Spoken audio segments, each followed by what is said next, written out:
Hi hello மக்களே, இன்றைக்கி என்ன பண்ண போகிறோம்னா தேங்காய் பாலை வச்சு ஸ்ரீலங்கன் ஸ்டைல் தொதல் அல்வா. பேர் கேட்கும்போது டிஃப்ரெண்ட்டாக இருக்குல்ல, அதுவும் தேங்காய் பாலை வச்சு அல்வாவான்றது எனக்கு டிஃப்ரெண்ட்டாக இருக்குது. ஏன்னா எனக்கு ஃபஸ்ட் டைமு வந்துட்டு பார்த்திங்கன்னா ஒரு 3 ஹவர்ஸ் வந்துட்டு லென்த்தி ப்ராசஸ்ஸு, நிறையா மைனூட் ப்ராசஸ்லாம் இருக்குது. ஸோ இதை எப்படி செய்கிறாங்க, என்ன செய்கிறாங்க பார்ப்போம் வாங்க. ஃபஸ்ட் இது கூட பார்த்தீங்கன்னா ஒரு 700 அளவுக்கு சுகர் எடுத்திருக்காங்க, ப்ரௌன் சுகரு. ஸோ அதையே தண்ணியில் நல்லா காய்ச்சி வச்சுருக்காங்க. ப்ளஸ் இது கூடவே ஒரு 4-5 தேங்காவோட பாலை வந்துட்டு நல்லா புழிஞ்சு வச்சுருக்காங்க.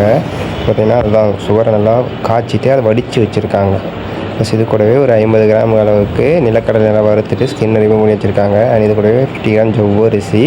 அண்ட் இது கூடவே ஒரு 750 கிராம் அளவுக்கு அரிசி மாவு அண்ட் ஏலக்காயை நல்லா பவுடர் ஆக்கி வச்சுருக்காங்க சுகர் கூட. ஸோ இப்படி தான் வந்துட்டு சுகரை நல்லா அந்த பாவு கன்சிஸ்டன்சிக்கு நல்லா வந்துட்டு தண்ணியில் கரைச்சிட்டு அதை தான் நான் சொன்ன மாதிரி வடித்து ஸ்டெயினர் வச்சு வடிக்கணும். ஏன்னா அப்போ தான் அதோட அது போகும்.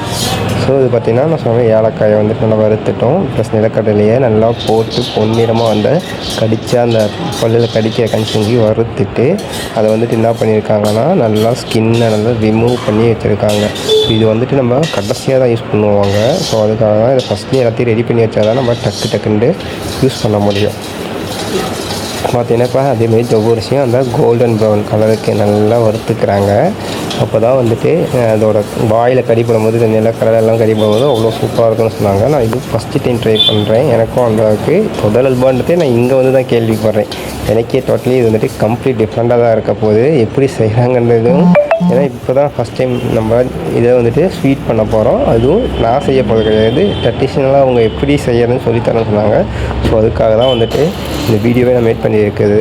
ஸோ கண்டிப்பாக வீடியோ ஃபுல்லாக பாருங்கள், எப்படி இருக்குன்னு கமெண்ட் பண்ணுங்கள். உங்களோட கமெண்ட்ஸும் அந்த லைக்கும் தான் எனக்கு அடுத்தடுத்த வீடியோஸ் போகிறதுக்கு பூஸ்ட் ஆகும்.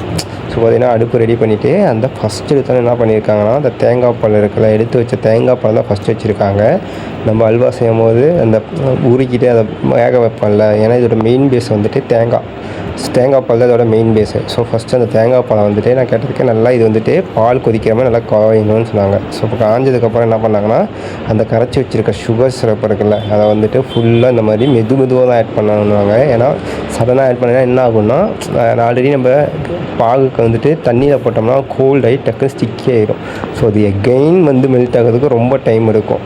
ஸோ அதுக்காக தான் இந்த மாதிரி ஸ்லோவாக ஆட் பண்ணணும்னு சொன்னாங்க. ஸோ இந்த மாதிரி ஸ்லோவாக ஆட் பண்ணிட்டு இதை நல்லா ஒரு 4 to 5-6 ஹவர்ஸ் கிட்ட அரௌண்ட் இவங்க வந்துட்டு ஒரு 3 o'clock ஸ்டார்ட் பண்ணிட்டாங்க. ஒரு 5-6 o'clock தான் ஃபினிஷ் பண்ணாங்க. பார்த்திங்கன்னா 3 மணி நேரம் ப்ராசஸ்ஸு. பார்த்திங்கன்னா இந்த சுகர் சிரப்பை வந்துட்டு தேங்காய் பால் ஆட் பண்ணிட்டாங்க. இது வந்துட்டு இதையும் நல்லா இது கூடவே சேர்த்து நல்லா கொதிக்கணுமா. ஸோ இது கொதிக்கட்டும். அதுக்கு அடுத்தது இது கூட வேறு என்னென்ன ஆட் பண்ணுறாங்கன்றதை பார்ப்போம். ஸோ பார்த்தீங்கன்னா தெரியும், மெதுவாக தான் ஆட் பண்ணிவிட்டு நான் சொன்னல அந்த மாதிரி பார்த்தீங்கன்னா இப்போயே ஸ்டிக்கியாக இருக்குது. காய்ச்சினது கொஞ்ச நேரம் ரெஸ்ட் விட்டதுக்கு. ஸோ கோல்ட் தண்ணியில் ஆட் பண்ணும்போது இன்னும் ஸ்டிக்கி ஆகிரும், ப்ராசஸ் டைம் இன்னும் லென்த்தி ஆகும். ஸோ பார்த்திங்கன்னா சைட்லேயே அதேமாரி இந்த அரிசி மாவையும் என்ன பண்ணுறாங்க, தண்ணியை ஊற்றிட்டு நல்லா இதை மிக்ஸ் பண்ணிக்கிறாங்க அந்த அந்த தோசை மாவு கன்சிஸ்டன்சிக்கு. ஏன்னா மாவை வந்துட்டு நம்ம டைரெக்டாக போட்டாலும் அங்கே அங்கங்கே லம்ஸ் இருக்க சான்சஸ் இருக்குது. ஸோ அது கேட்டதுக்கு வந்து நம்ம சொன்னாங்க வாட்டரில் போட்டுட்டு நல்லா இது மாதிரி மிக்ஸ் பண்ணிட்டா உங்களுக்கு ஈஸியாக இருக்கும்ன்றது. ஸோ பார்த்தீங்கன்னா தெரியும், நல்லா தோசை மாவு அந்த கெட்டி இட்லி மாவு சைஸ் அளவுக்கு நல்லா கெட்டியாக இருக்குது. ஸோ இந்தளவுக்கு மிக்ஸ் பண்ணிக்கணுமா.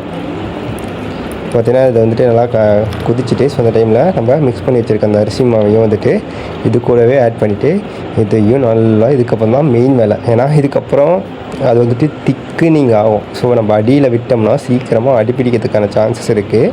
ஸோ இதுக்கப்புறம் ஃபயரை ஓரளவுக்கு மீடியமாக வச்சுட்டு நல்லா இதை அப்படியே மிக்ஸ் பண்ணி விடணும். அதேமாதிரி சைடில் ஸ்டிக்கியாகாத இன்னொரு கரண்டியை வச்சு அப்படியே விழிச்சிட்டு ஒரு நான் சொன்ன மாதிரி இது வந்துட்டு ஒரு 3 hour ப்ராசஸ். பார்த்தீங்கன்னா தெரியும், நல்லா அந்த கூல் இருக்குல்ல, நம்ம திருவிழாக்களில் ஊற்றுவாங்களா அந்த மாதிரி கூல் கன்சிஸ்டன்சிக்கு வந்துடுச்சு.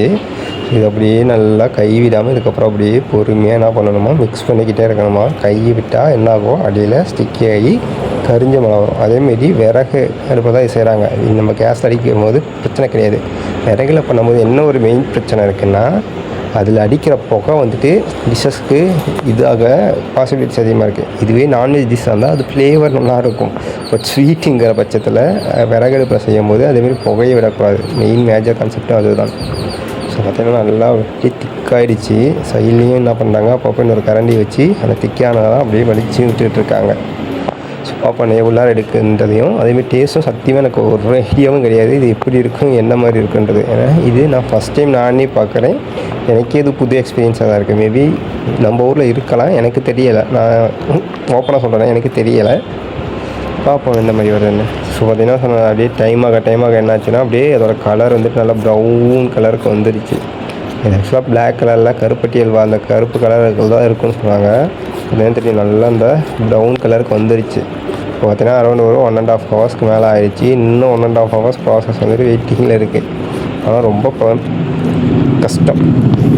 ஆக்சுவலாக என்கிட்ட ஒரு செஃப்பு கேட்டார், ஸ்வீட் செஃப் நான் வேலை செய்யும்போது எனக்கு இந்த ஸ்டோரியே ஞாபகம் இருக்குது.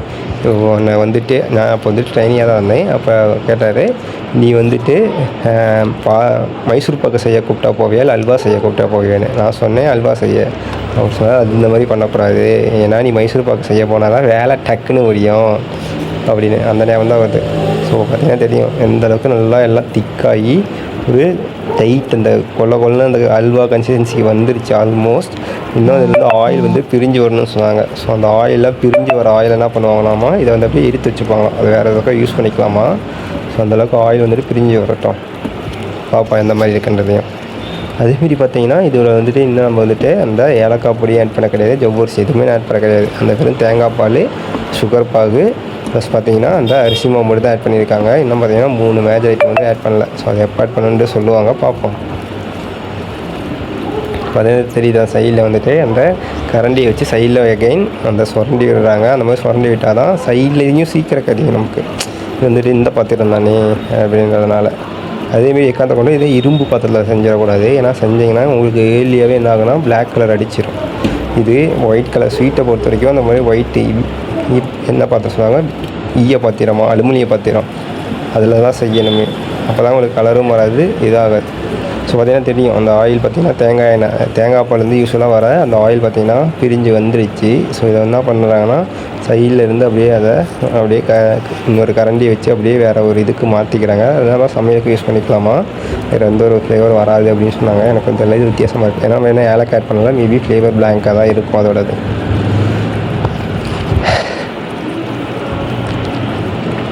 ஆனால் ரொம்ப லாங் ப்ராசஸ்ப்பா, ரொம்ப நாள்லாம் முடியாது. இவ்வளோ டேஸ்ட் வந்து அந்தளவுக்கு செம்மையாக இருக்குன்னாங்க. ஃபஸ்ட் டைம் நான் எக்ஸ்பீரியன்ஸ் பண்ணுறேன், பார்ப்போம் எப்படி இருக்குன்றது.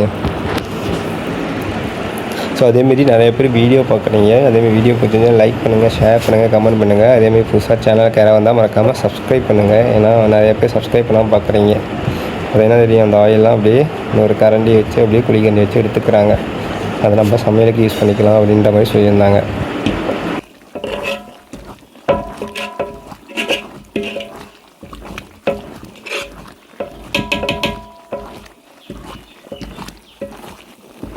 ஸோ அவ்வளோதான் பார்த்திங்கன்னா ஃபினிஷிங் இதுக்கு வந்துருச்சு. ஸோ இப்போ நம்ம வறுத்து வச்சுருந்த ஜவ்வரிசி இது கூட ஆட் பண்ணிட்டு இது என்ன பண்ணுறாங்க, அது கூடவே நல்லா ஜவ்வரிசி எல்லா இடத்துக்கும் போகிற மாதிரி நல்லா அப்படியே மிக்ஸ் பண்ணி விடுறாங்க.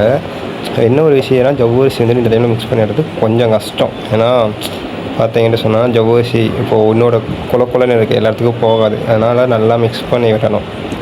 அப்போ தான் வந்துட்டு எல்லா இடத்துக்குமே போகணும், ஒரே தின்றோம். பார்த்தீங்கன்னா கடைசியாக நம்ம அரைச்சி வச்ச அந்த ஏலக்காய் பொடியை வந்துட்டு இது கூடவே ஆட் பண்ணிட்டு இதையும் என்ன பண்ணுறாங்க நல்லா அப்படியே எல்லாத்துக்கூடையும் பிளண்ட் ஆகிற மாதிரி நல்லா மிக்ஸ் பண்ணிட்டாங்க. இப்போ பார்த்தீங்கன்னா நம்மளோட தொதல் அல்வா ஸ்ரீலங்கன் ஸ்டைல் வந்து ரெடி ஆகிடுச்சு.